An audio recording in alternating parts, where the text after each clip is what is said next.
The safe was cold under my fingers.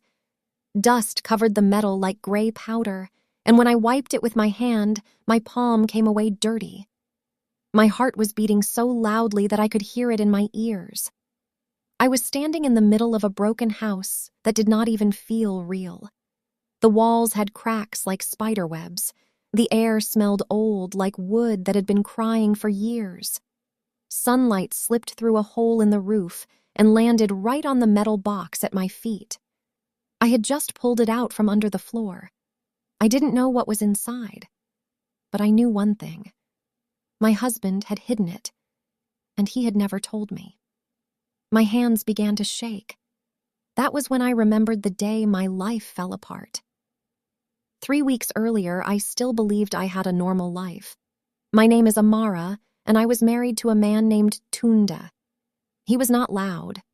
He was not the type to laugh in big ways or tell long stories, but he was kind, quiet, careful.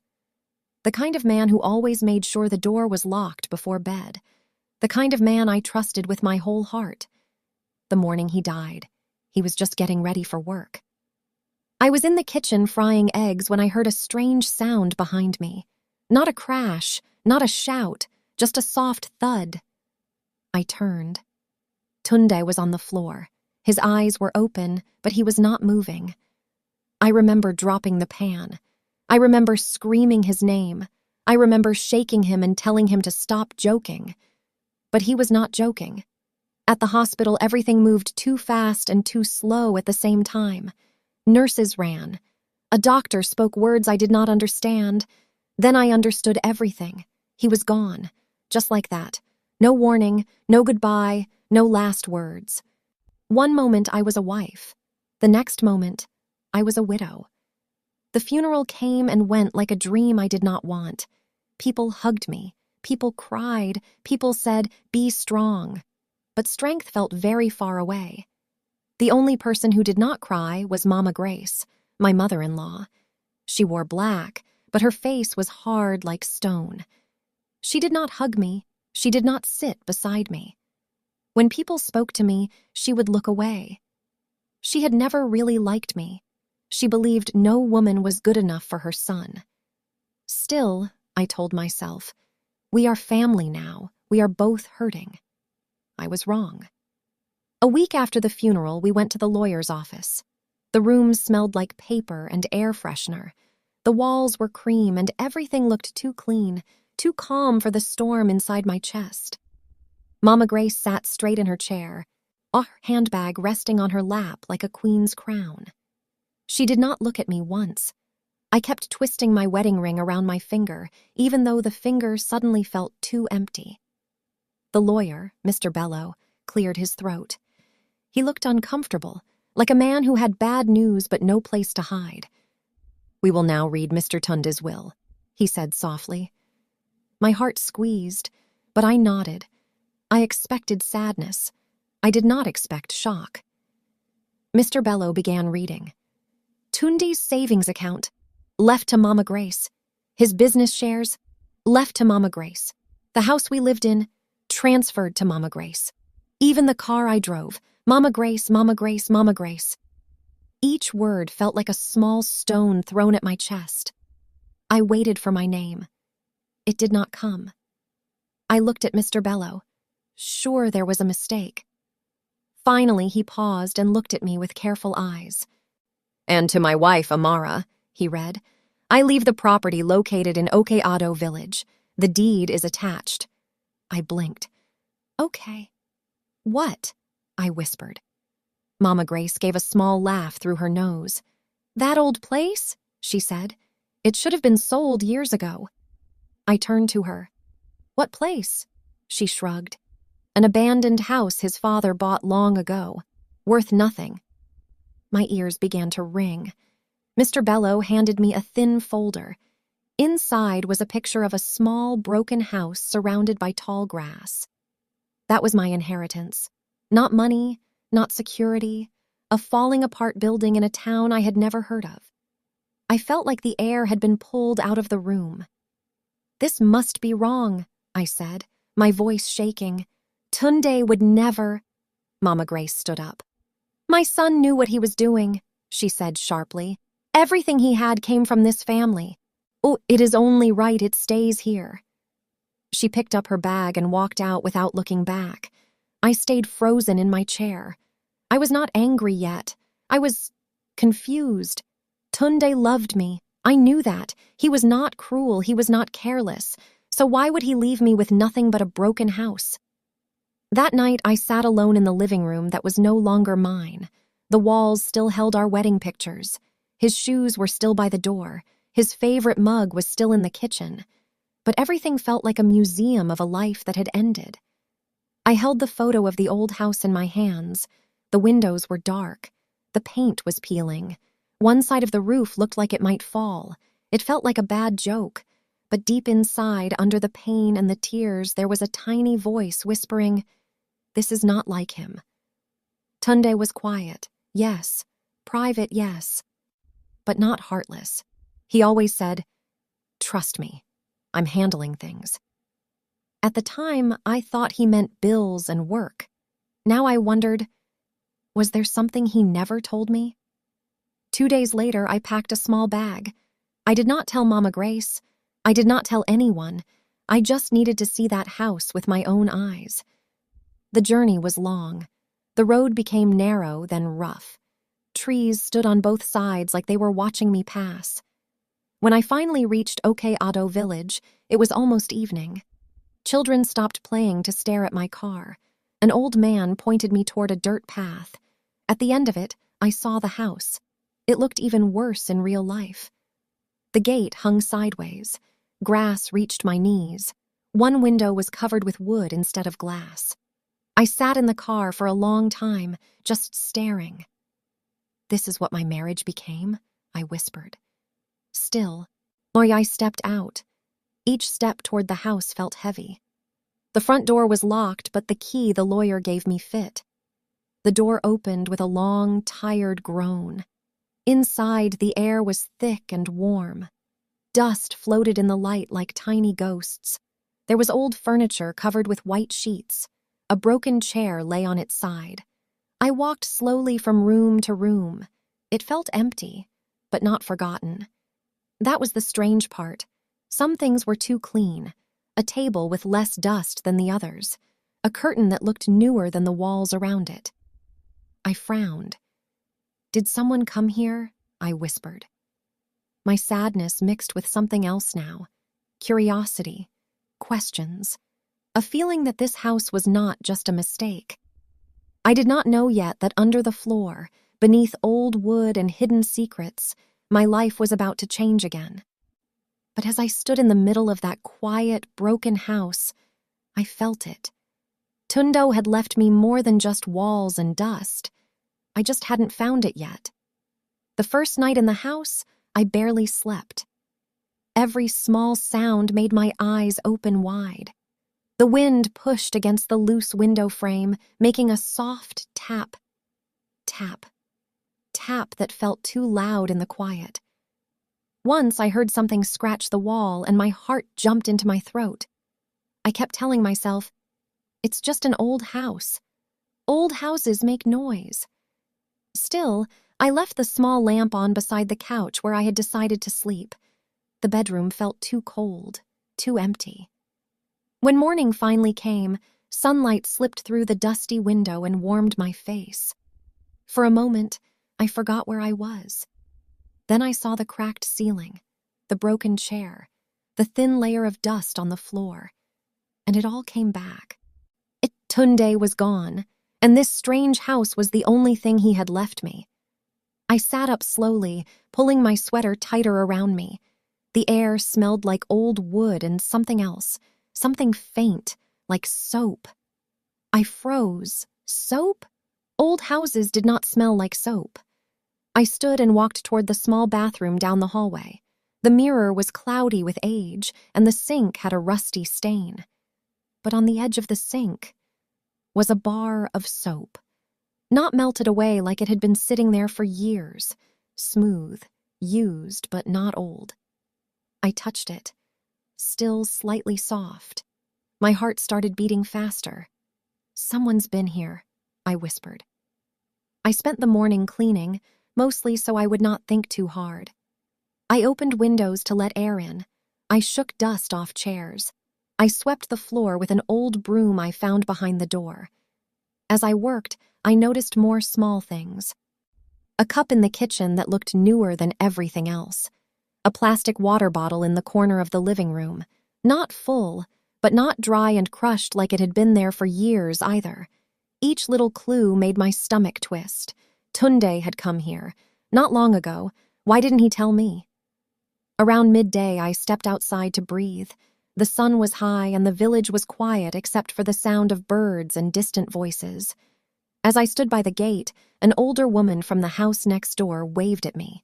She wore a wrapper and a bright yellow headscarf. Her smile was wide and warm. "Good afternoon," she called. "You must be Tunde's wife." I blinked in surprise. "Yes, I am. My name is Amara." "I am Auntie Kemi," she said proudly, walking closer. "I knew you would come one day." "You knew?" I asked. She nodded like this was the most normal thing in the world. "Your husband came here many times. Always polite, always greeted me, brought bread sometimes." My chest felt tight. "He did?" "Oh, yes," she said. "Not every month, but often enough. Sometimes he stayed the night. Said he needed quiet." Quiet. He told me he was traveling for work during those times. I forced a small smile. "Did he ever say why he came?" Auntie Kemi tilted her head. "He did not talk much about himself, but he cared about this house, paid some boys to fix the roof part, replaced one window." My mind raced. Tunde never wasted money. If he fixed this place, it had to matter. "Did he come alone?" I asked carefully. "Yes," she said. "Always alone. But he looked serious, like a man carrying heavy thoughts." I swallowed hard.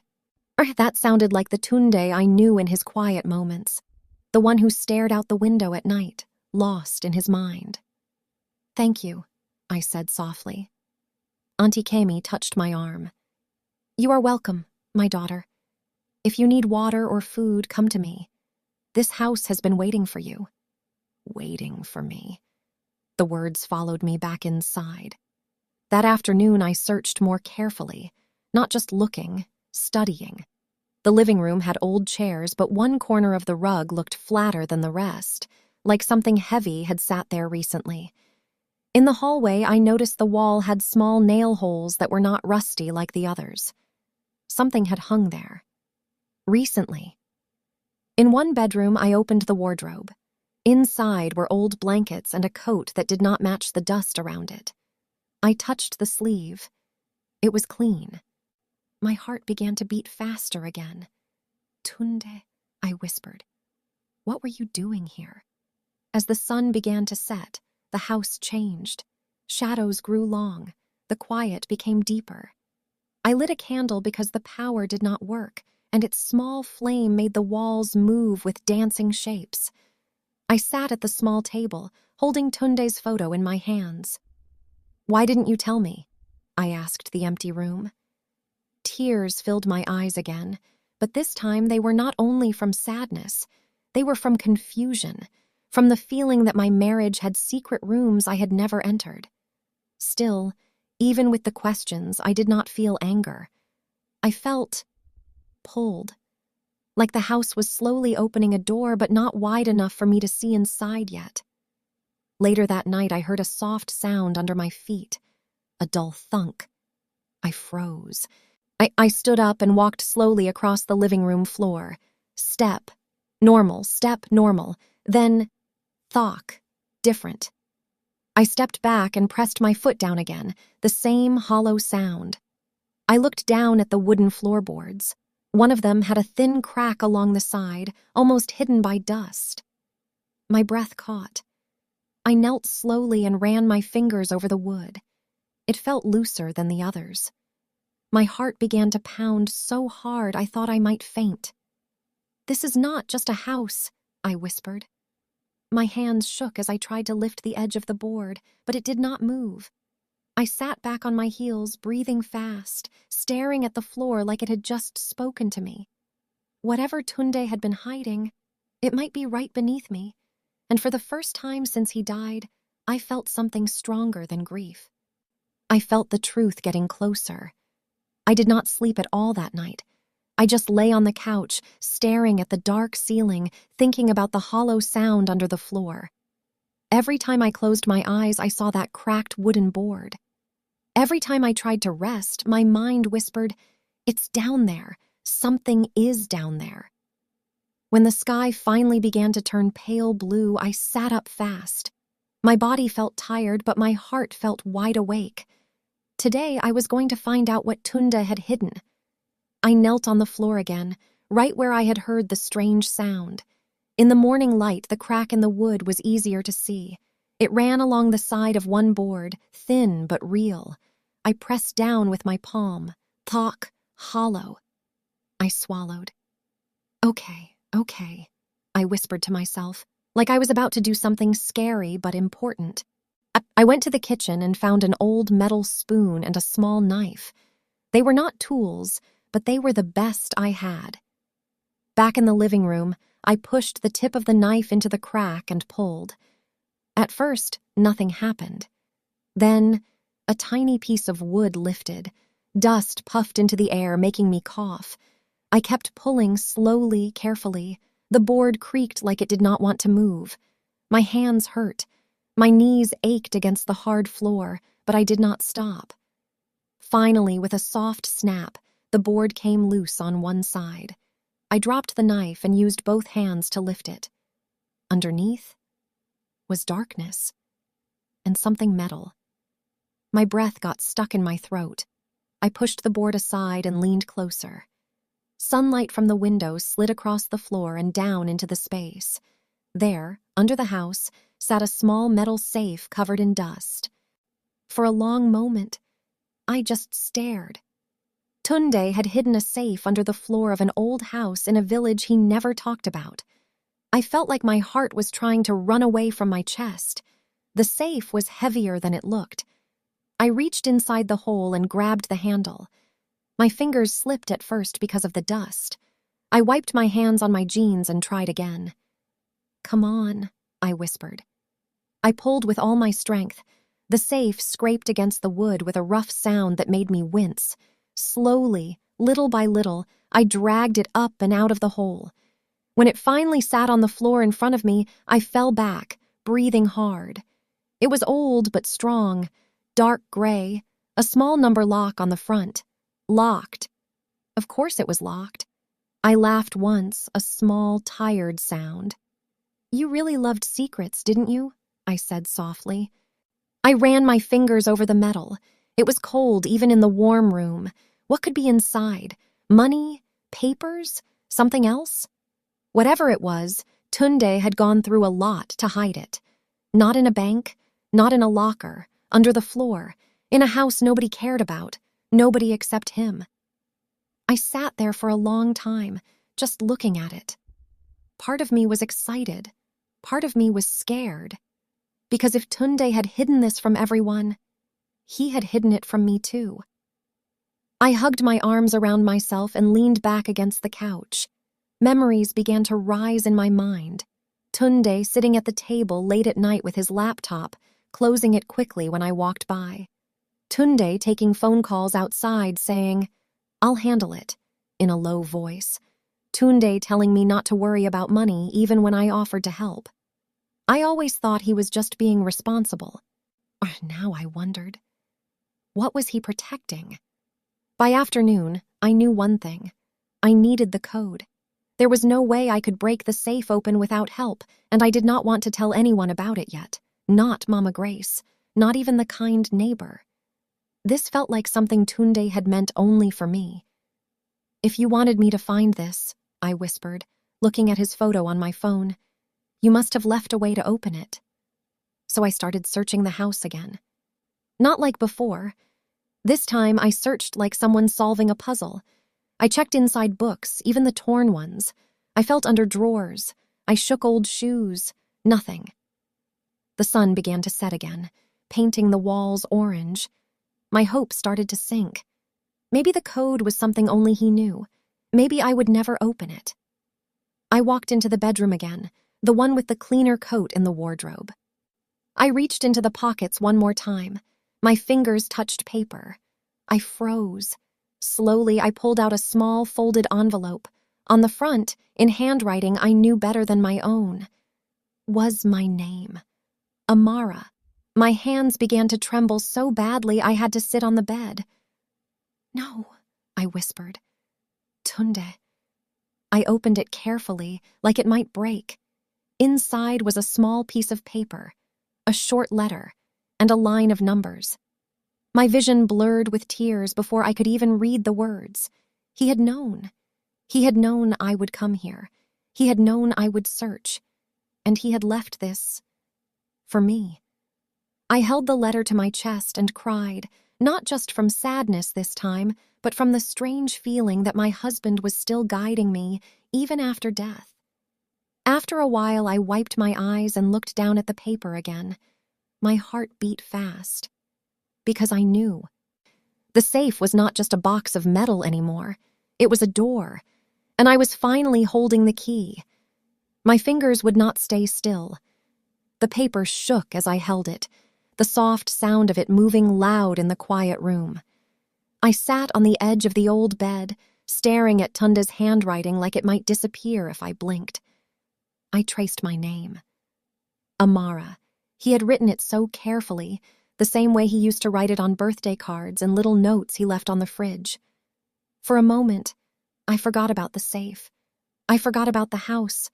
I forgot about everything except the feeling that somehow, in some small way, he was still here. I took a deep breath and unfolded the letter. The words were short, simple, but they made my chest tighten. My Amara, if you are reading this, then I am no longer there to explain things myself. I am sorry. I never wanted to leave you with pain or questions, but some truths could not be spoken out loud. The house is the only place that is safe. Please trust me one more time. What is hidden here is for you, and only you. Do not tell anyone until you understand everything. I love you. Always. Tunde below. The letter was a line of numbers, 6 digits. I read them again and again. My heart beat so loudly I felt it in my throat. He hadn't betrayed me. He had been protecting something, protecting me. But from what? And from who? I walked back to the living room slowly, holding the paper like it was made of glass. The safe sat where I had left it, quiet and heavy on the dusty floor. Sunlight from the window had moved, and now half the box was in shadow. I knelt in front of it. "This is it," I whispered. My hands hovered over the number dial. Oh, for a second, fear tried to stop me. What if opening this changed everything? What if I found something that made me wish I had never looked? But then I thought about Mama Grace's cold face at the lawyer's office, about how quickly she had taken everything, about how sure she had been that she had won. And I thought about Tunde's words, "Trust me one more time." I turned the dial. First number, click. Second number, click. My breath came fast now, like I had been running. Third, fourth, fifth, sixth. My fingers trembled as I pulled the handle. At first, nothing happened. Then, a soft, heavy sound. Clunk. The lock released. I froze. I had imagined this moment so many times, but now that it was real, I almost couldn't move. Slowly, carefully, I lifted the lid. Dust fell from the edge as it opened. Inside was not what I expected. There was no gold, no stacks of cash like in the movies. Instead, there were files, thick envelopes, a small bundle wrapped in cloth, a flash drive, and a photo placed right on top. I picked up the photo first. It was of Tunde, but younger, standing in front of this same house, and beside him was his father. I had only seen one picture of Tunde's father before. He died many years ago. Mama Grace never spoke about him, but here he was, smiling, one hand on Tunde's shoulder. Written on the back of the photo were the words, Some homes hide more than memories. A chill ran through me. I opened one of the envelopes. Inside were property documents. My name was on them. Not just for this house, for land in other places. Plots I had never heard of. Houses in different towns. My hands shook as I flipped through the pages. Each one was legal, stamped, signed, and every single one listed me as the owner. I felt dizzy. Tunde, what did you do? I whispered. I grabbed another file. Bank papers, account numbers, balances that made my breath stop. These accounts were not small. They held more money than I had ever imagined Tunde had. And they were not in his name. They were in mine. Tears filled my eyes again, but this time they came with shock instead of grief. The will had said he left everything to Mama Grace, but that had not been true. Not really. My eyes moved to the flash drive. I didn't have a laptop here, but I held it tightly anyway. It felt important, heavy with answers. Under it was a thick stack of printed emails. Some were between Tunde and people I didn't know. The messages were serious, careful. Oh, they talked about transfers, protection, and keeping things hidden until the right time. One line made my stomach drop. She must never find the real records. She, Mama Grace. I sat back, my mind spinning. Tunde hadn't just hidden money, he had hidden everything, and he had done it on purpose. I remembered something suddenly. 2 years ago, Mama Grace had come to our house shouting. She and Tundo argued behind closed doors for over an hour. When he came out, his face was pale. I asked what happened. He just said, "Family matters. Don't worry." I had trusted him. Now I wondered what that fight had really been about. At the bottom of the safe was the cloth bundle. I opened it slowly. Inside was a small notebook. Tunda's handwriting filled the pages. Not daily diary entries, but notes, plans, dates, names. I turned pages carefully. Was my heart heavy? He had written about how his mother had tried for years to control his father's property after his father died, how documents had gone missing, how money had disappeared. He wrote that he didn't trust her anymore. He believed she would take everything and leave nothing for his future family. For me. So he had done something bold, something secret. He had moved his real assets quietly over the years, sold things, bought new ones in hidden ways. Put them in my name without telling me, so no one could force me to give them up, even him. My hands covered my mouth as tears spilled over. He hadn't told me because if I knew, I might have told someone by mistake, or Mama Grace might have forced me to reveal it. He had carried this alone, all to protect a future he didn't even get to see. As the sun began to go down, the house grew darker again, but I didn't feel afraid anymore. I felt like the walls were finally speaking. Every creak, every crack, every dusty corner suddenly felt important. This house had not been a joke. It had been a vault, a shield, a place his mother would never bother to search because she thought it was worthless. I thought about the lawyer reading the will, about how calm Mama Grace had looked. She believed she had everything, but she only had what Tunde wanted her to see. A picture, not the truth. I wiped my face and gathered the papers carefully back into the safe, leaving the notebook in my hands. There were still things I didn't understand. Why did Tunde think I was in danger? What else had happened between him and his mother? And what was on the flash drive? But one thing was clear. My husband had not betrayed me. He had been fighting a quiet battle I never knew existed, and even in death, he had made sure I would not lose. I looked around the old house one more time. The cracked walls, the dusty windows, the weak floorboards. To anyone else, it looked like nothing. But to me, it was now the place where my life had split in two. Before the safe, and after.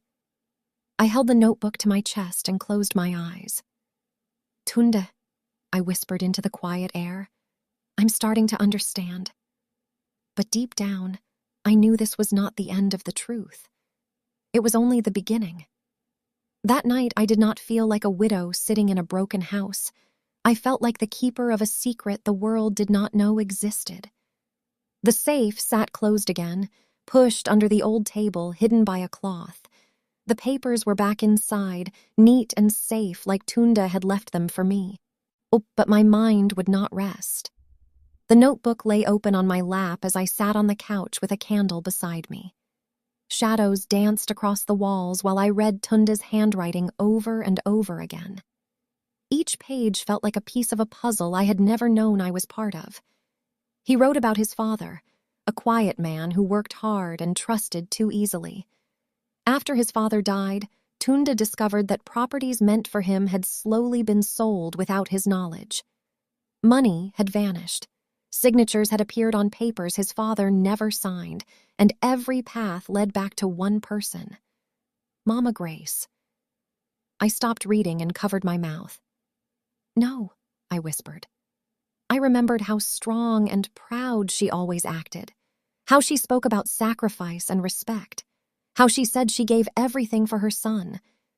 But Tunde's notes told a different story. He believed she thought everything in the family belonged to her, that she saw Tunde not as a son with his own future, but as an extension of herself. When Tunde began building his own wealth, she demanded control. She wanted her name on accounts, on land, on business deals. When he refused, the fights began. Not loud fights, quiet ones, the kind that leave scars no one else can see. I turned the page. Tunde wrote that he had started moving his real assets 5 years ago, slowly, carefully, using trusted lawyers in different cities. He made it look like he was losing money in bad deals so his mother would think he was struggling.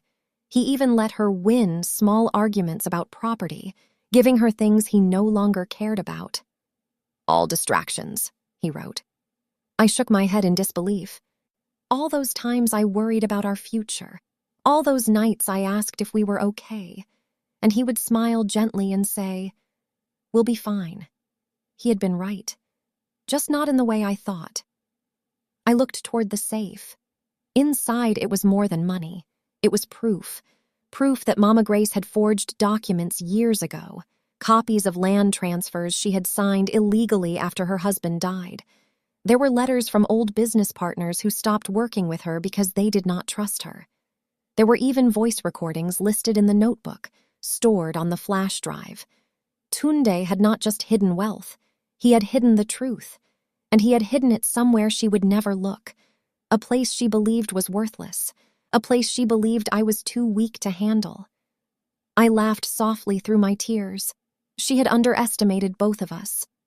But then a colder thought came. If Mama Grace ever found out, she would not stay quiet. I wrapped my arms around myself. Was that the danger Tunde had written about? I suddenly understood why he never told me. If I had known, I might have acted differently around her. I might have shown fear or anger. She might have guessed something. Instead, she believed I was the unlucky wife who got nothing. And that lie was protecting me. The candle flickered low, and I stood up to light another.